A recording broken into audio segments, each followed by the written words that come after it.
Capitol correspondent Pat Bailey's been working on this story all day, and he's joining us now live from our Albany newsroom with more on what he's found. Pat.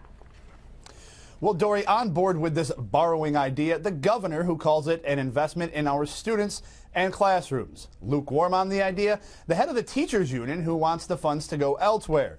And against the idea altogether, a fiscal think tank that says borrowing more money in this state is a bad idea. We must transform our classrooms from the classrooms of yesterday to the classrooms of tomorrow. At Red Mill Elementary School in East Greenbush, Peter Goodwin's classroom has some new technology.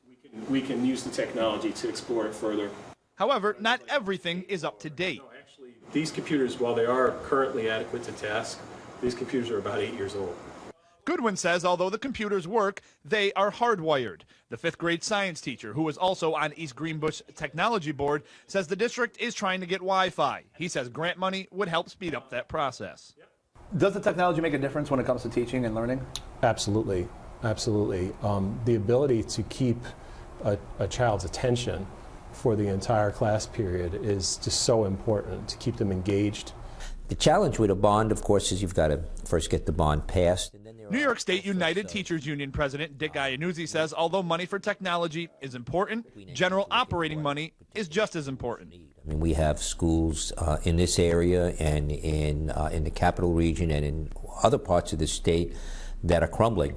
And we need to have classrooms that are warm, and we need to have classrooms that have enough desks and chairs, and we need to have more staff. And borrowing money is a concern to E.J. McMahon of the Empire Center, a group who watches state spending. The rule of thumb, even at low interest rates, is it can be up to twice as much of a payback over time. I mean, at today's interest rates, it might be half again as much more. It costs at least $1 billion more to borrow $2 billion and then pay it back. And again, you'd be borrowing for computers whose useful life might be over in a year or two. Now the $2 billion bonding vote is likely to be on the November ballot in front of taxpayers who, again, must approve this if it's going to move forward. Dory? Pat, that's just one of the governor's proposals on education. Another, giving teachers with the highest evaluations incentives. He wants to give them a bonus of up to $20,000. And correct, what did the reaction sound like to that today?